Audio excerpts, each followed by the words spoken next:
Hello friends, my name is Naveen Kumar. आज का हमारा टॉपिक है रेशियो एंड प्रपोर्शन।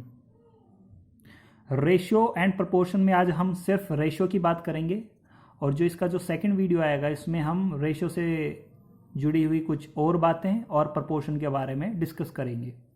ठीक है, तो अब स्टार्ट करते हैं अपना टॉपिक रेशियो।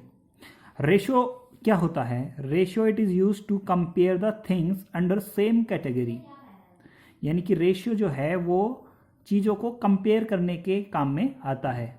जैसे रेशियो में क्या होता है, दो चीज़ें होती हैं, न्यूमरेटर और डिनोमिनेटर। इन दोनों से मिलकर क्या बनता है? रेशियो बनता है। अब जैसे रेशियो किसी का भी हो सकता है, ratio of height, ratio of salaries, ratio of speed है, रेशियो ऑफ वेट,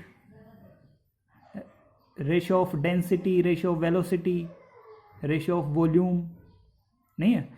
तो रेशियो क्या आता है? यानी कि दो चीज़ों को, यानी कि चीज़ों को आपस में कंपैरिजन करने के काम में आता है। और जबकि उनकी कैटेगरी क्या होनी चाहिए? सेम होनी चाहिए। जैसे अगर अपन सैलरीज का रेशियो ले रहे हैं तो दोनों, यानी कि जो सैलरीज है वो किस में होनी चाहिए? या तो रुपए में होनी चाहिए, यानी कि सभी सैलरीज रुपए में होनी चाहिए, या फिर सभी सैलरीज डॉलर में होनी चाहिए। ठीक है ना। तो यानी कि उनकी जो यूनिट्स है वो सेम होनी चाहिए। अगर अपन स्पीड का रेशियो ले रहे हैं तो स्पीड या तो किलोमीटर पर आवर में होनी चाहिए सभी स्पीड, या फिर सभी स्पीड मीटर पर सेकंड में होनी चाहिए।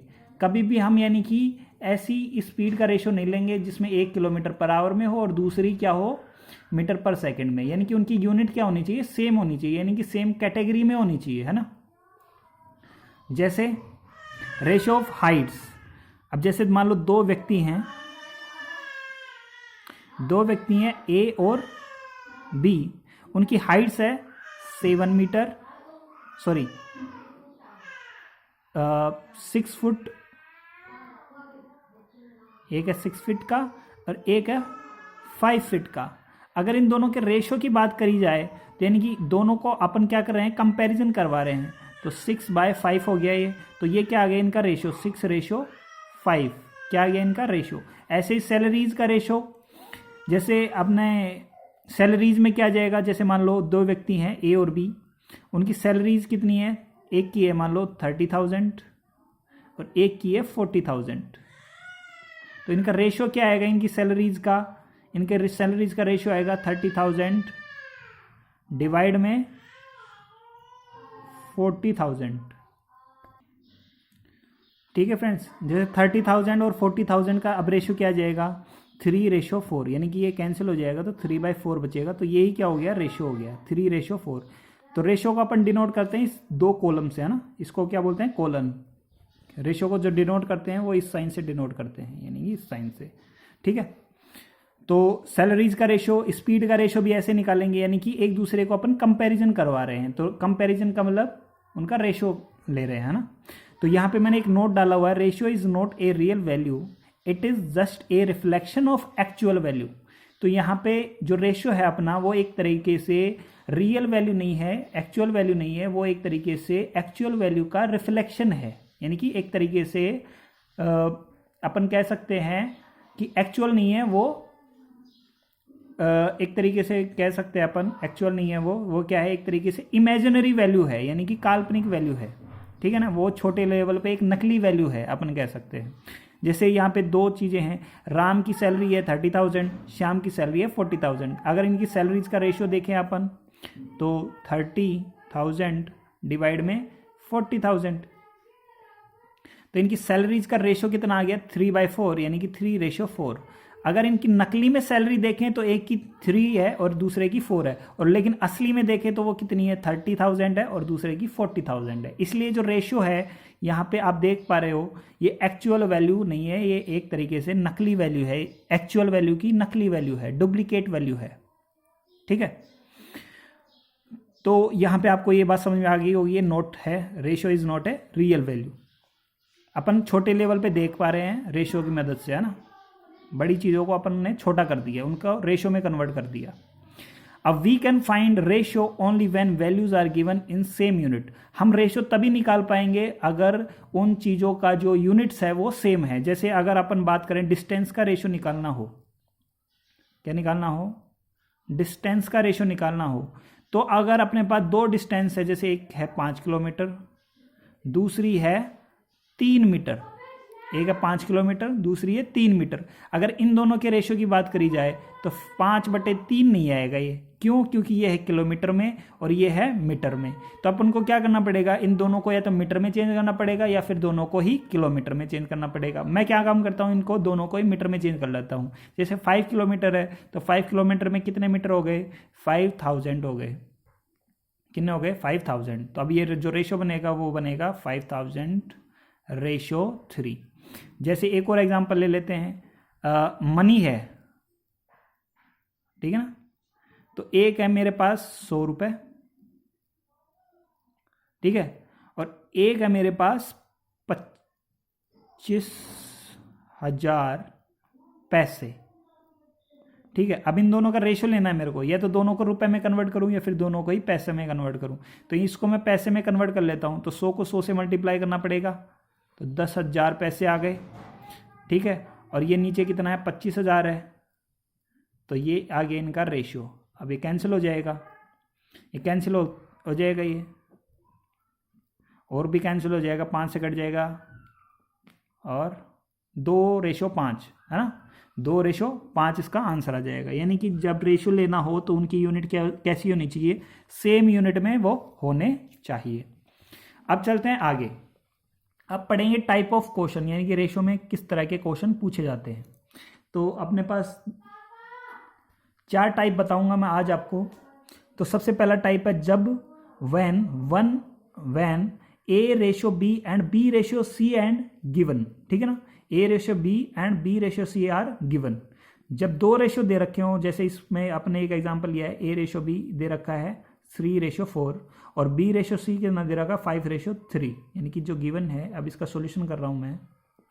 जब क्या क्या दे रखा हो, A/B 3:4 और B/C जो दे रखा है वो दे रखा है अपन को 5:3। अब पूछा क्या है अपन को कि A/B/C बताओ, A/B/C बताओ।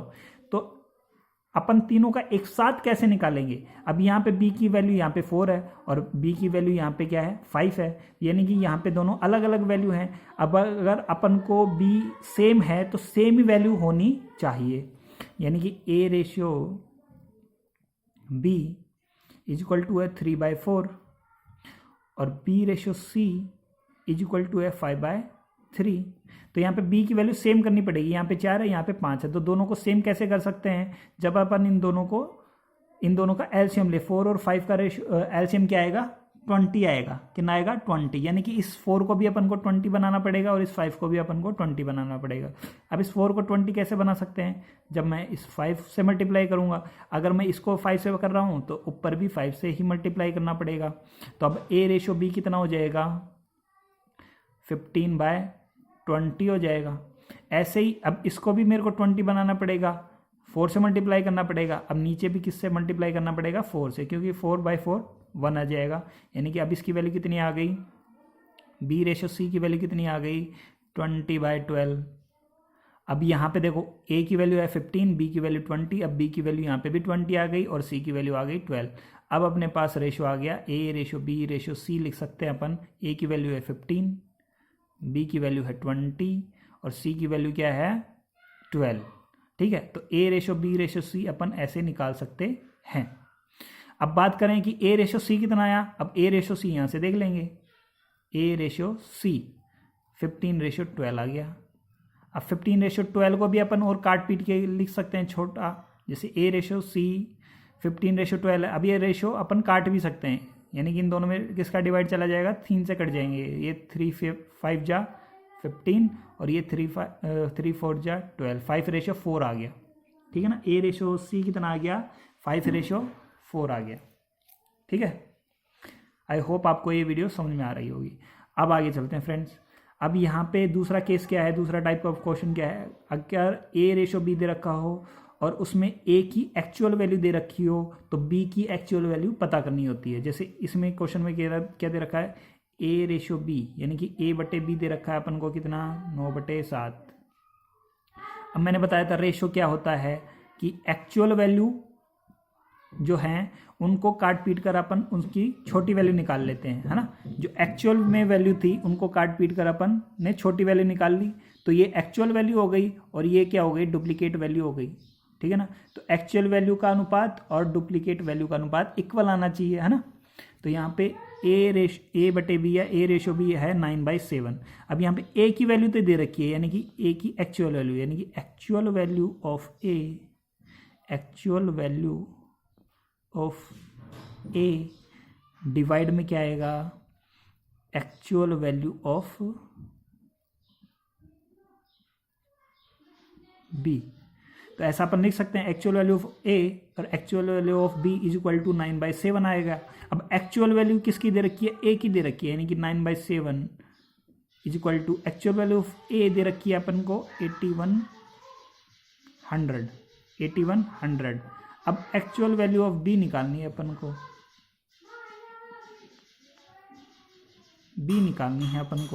तो अब यहाँ से देखो कैंसिल हो जाएगा, ये 9 टाइम कट जाएगा। अब b की वैल्यू क्या आ गई, एक्चुअल वैल्यू ऑफ b, यहाँ से सिंपल कैलकुलेशन है, क्रॉस मल्टीप्लाई करवा देंगे, actual value of b। I hope आपको ये कैलकुलेशन समझ में आ रही होगी।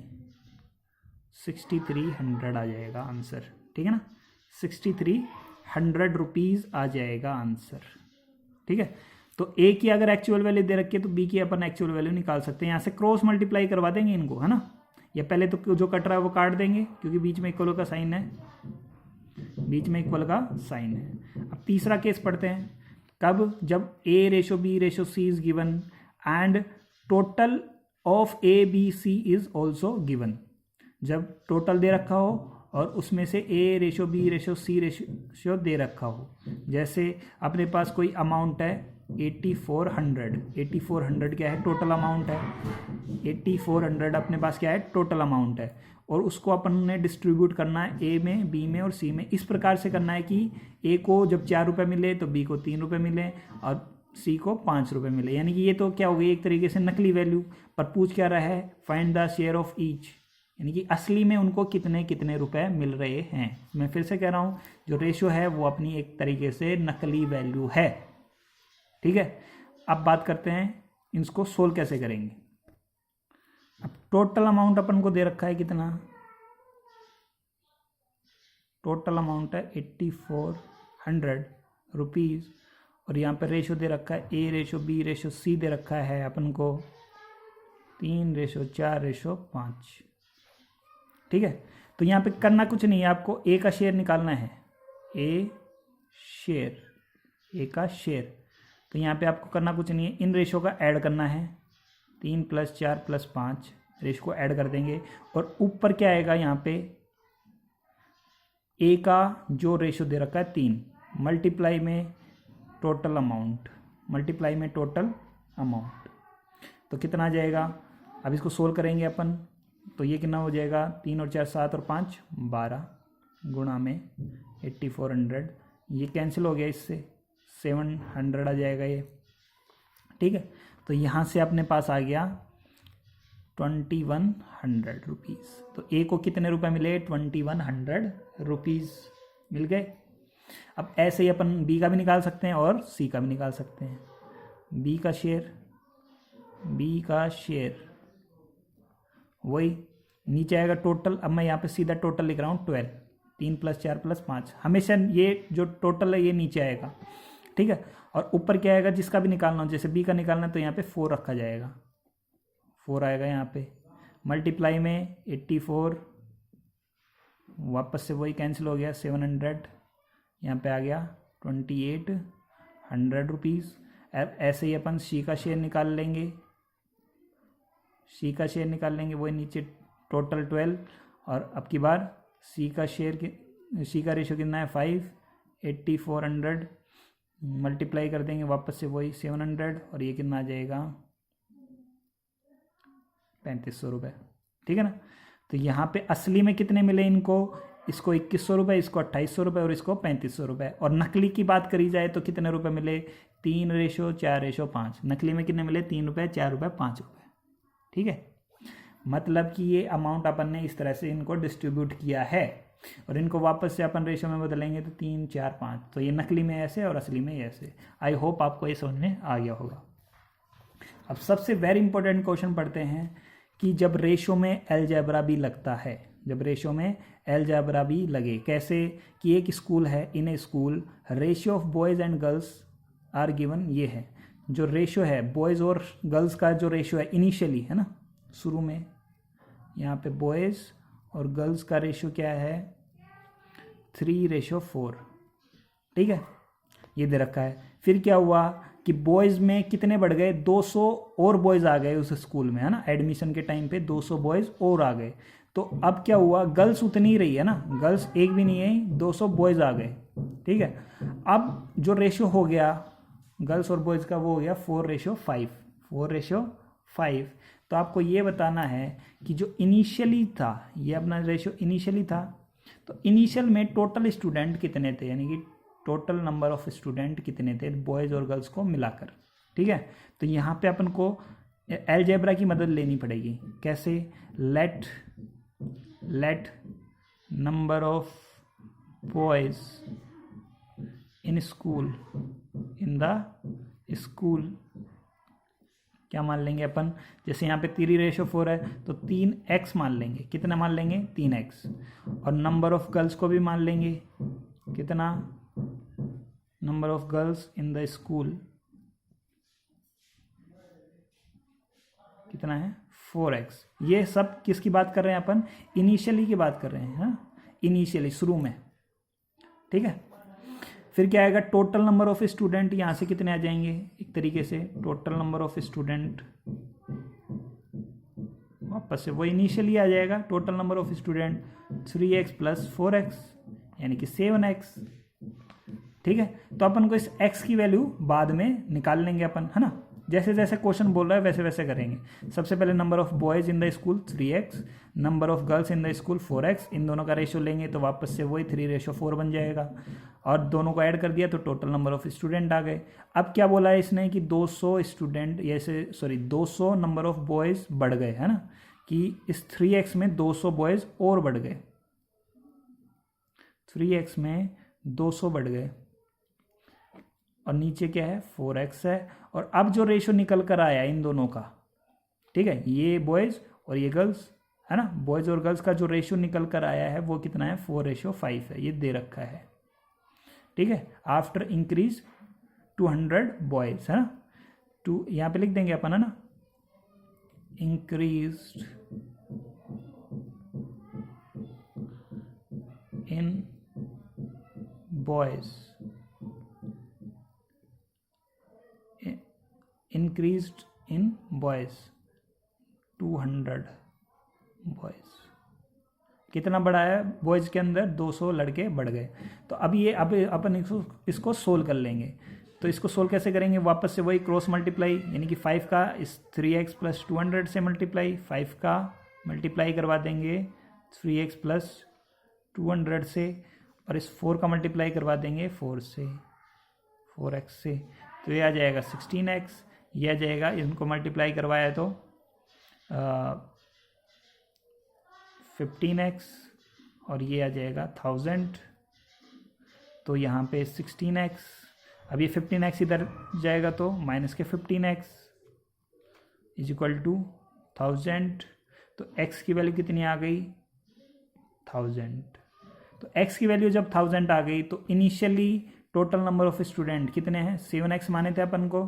तो जो अपना जो क्वेश्चन था find the total number of student were present in school initially, तो यानी कि 7x की वैल्यू निकालनी है अपन को। तो 7x कितना आ जाएगा यहाँ से, यही तो था initially total number of student, है ना, total number of student initially, है ना, ये मैं यहाँ पे ही कर दे रहा हूँ। तो 7x की वैल्यू 7 मल्टीप्लाई x की वैल्यू कितनी है ये अपनी 1000, तो 7000 स्टूडेंट थे शुरू में, और 7000 में भी 3x मतलब कि 3000 क्या थे बॉयज़ थे, और 4x का मतलब 4000 क्या थी गर्ल्स थी, ठीक है। आई होप आपको ये क्वेश्चन समझ में आ गया होगा। मैं फिर से आपका थोड़ा सा एक बार रिवाइज करवा देता हूँ। सबसे पहले अपन ने रेशो के बारे में डिस्कशन किया था। रेशो क्या होता है कि कंपेयर द थिंग्स, यानी कि चीज़ों को कंपेयर करवाने के काम में आता है रेशियो। जैसे और कंपेयर उन्हीं का होगा जिनकी यूनिट सेम होगी। जैसे डिस्टेंस का भी कंपैरिजन हो सकता है, हाइट का भी कंपैरिजन हो सकता है। तो अब हाइट या तो दोनों ही फीट में हो या दोनों ही इंचेस में हो, रेशियो ऑफ सैलरी दोनों ही रुपए में हो, दोनों ही पैसे में हो, स्पीड किलोमीटर पर आवर में ही होनी चाहिए या फिर मीटर पर सेकंड में होनी चाहिए जब अपन कंपैरिजन करवा रहे हैं। यानी कि सेम चीज़ों का ही कंपैरिजन अपन करवा सकते हैं अगर उनकी यूनिट सेम है तो। ठीक है, रेशियो क्या होती है? नकली वैल्यू होती है, असली वैल्यू का रिफ्लेक्शन होता है। ठीक है, ये हो ही गया, सेम यूनिट होनी चाहिए। फिर अपन ने टाइप की बात की थी कि ए रेशो बी दे रखा हो, बी रेशो सी दे रखा हो, तो ए रेशो बी रेशो सी कैसे निकालेंगे? अपन जो कॉमन है दोनों में, बी कॉमन है दोनों में, तो बी की वैल्यू सेम करनी पड़ेगी। और सेम कैसे करेंगे? 4 और 5 का क्या ले लेंगे? एलसीएम। 4 और 5 का क्या ले लेंगे अपन? एलसीएम ले लेंगे। तो यहाँ पे 4 और 5 का एलसीएम 20 आया था, तो इसको भी 20 बनाना है और इसको भी 20 बनाना है। तो इसको 20 कैसे बनाएंगे? जब अपन इसको 5 से मल्टीप्लाई करवाएंगे तो 5 से ऊपर नीचे मल्टीप्लाई करवा दिया, ऐसे इसको 4 से ऊपर नीचे मल्टीप्लाई करवा के अपन ने रेशियो निकाल लिया था। सेकेंड टाइम में क्या था कि ए रेशो बी दे रखा हो और एक्चुअल वैल्यू एक ए की दे रखी हो, तो बी की वैल्यू अपन निकाल सकते हैं। ये फॉर्मूला ही हो गया एक तरीके से, है ना। ये रेशियो है उनका, ratio of A ratio of B is equal to actual value of A और एक्चुअल वैल्यू ऑफ बी। यानी कि ये बन गया अपना ratio of A, ratio of A और रेशियो ऑफ बी। ठीक है, रेशियो ऑफ ए और ratio of B is equal to actual value of A और एक्चुअल वैल्यू ऑफ बी।